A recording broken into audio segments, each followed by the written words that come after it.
Hi, I'm Dr. Olga Lupshin from the Gentle Foot Care Center here in Highlands County, and I want to go over diabetes awareness. November is National Diabetes Awareness Month, and I'm going to go over some diabetic foot tips to keep 5 toes attached to each foot attached to each leg, because we like matching sets. I want to tell you that the United States alone has 28 million diabetics, and of those 28 million, half means 50%, are going to develop what's called diabetic peripheral neuropathy. And our goal here is to take care of that, take care of your feet, avoid diabetic foot problems such as diabetic neuropathy. 3 things I want to go over. Diabetes, it attacks the eyes, it goes after the kidneys, and it goes after the feet. Diabetic retinopathy, you could end up having vision problems, lose your vision. So of course you're going to go to your eye doctor. Kidneys, you might be seen by a kidney specialist, a nephrologist. Why? Because if you have kidney disease, you may end up on dialysis or a kidney transplant list. And with your feet, you probably have heard diabetics are prone to losing a toe, a foot, or a leg. Now you may be wondering, well, how does that even happen? Well, I'm going to explain. Diabetics in particular are prone to what's called diabetic neuropathy. Neuropathy, the nerves all the way to the tips of the toes get damaged. And when that happens, the person may develop a whole spectrum of different sensations. Numbness, burning, pins and needles, tingling, different sensations. I've had people say they feel like they got ants on them, or maggots or worms inside their toes. So if you are experiencing anything like that, definitely make an appointment to see your podiatrist, your local podiatrist, and tell them what's going on with your feet. So you go to the foot doctor. What are you going to expect? Well, one of the things we're going to do is we're going to get a monofilament wire, and we're going to check the sensations in your feet. Protective threshold. Second thing, we're going to get a good old-fashioned tuning fork, and we're going to check the vibratory sensations in your feet.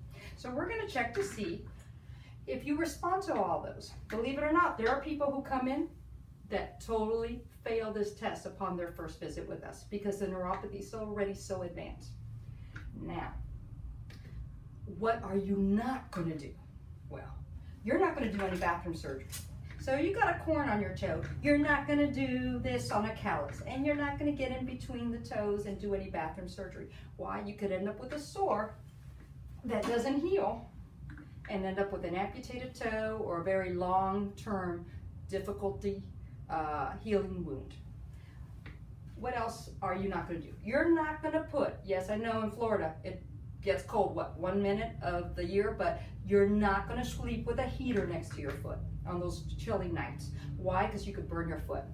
You're not going to go barefoot. Invest in a good pair of house slippers or sandals, and definitely do not walk around outside when the sidewalks or your back porch is super hot, because you could actually burn your feet. You're not going to use hot water. Now you're saying, well, how do I take a shower? Lukewarm water on your feet. I've actually had people who have scalded their feet in the bathtub. What are you going to do? You're going to inspect your feet every day. It's going to take a minute, that's all. If you are not able to reach your toes and look in between your toes and check your nails for any ingrowns or infections in the toes or sores popping up or on the bottom of your foot, or a funky blister or a callus that wasn't there before and now it's kind of brownish discoloration, that means it's actually getting blood building up in it. Pussy drainage, purulence. If you're not able to do that, then let's get a mirror. Let's hold the mirror and be able to look at the feet.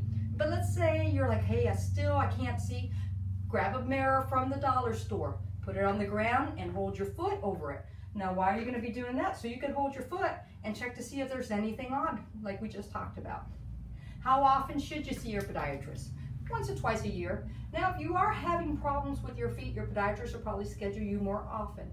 If you were just diagnosed as diabetic, your family doctor will probably go ahead and refer you to see your local podiatrist. But hey, you could also just pick up the phone and call directly for a diabetic foot evaluation. There's things you can do. A approved cream by your podiatrist to put on your feet. Why am I saying approved? Because there's stuff that's over the counter, like medicated corn pads that have salicylic acid, that are big no-nos, because they will actually burn a hole in the skin in your foot. There's healthy vitamins, supplements that you could take for your feet as well. And just remember, your doctor is only a phone call away. So if something's not right, something doesn't look right, something doesn't smell right, something's just, you got a instinct that something's just not right with your feet, call and make an appointment ASAP. So remember, this is National Diabetes Awareness Month, and at the Gentle Foot Care, we're all about healthy feet are happy feet.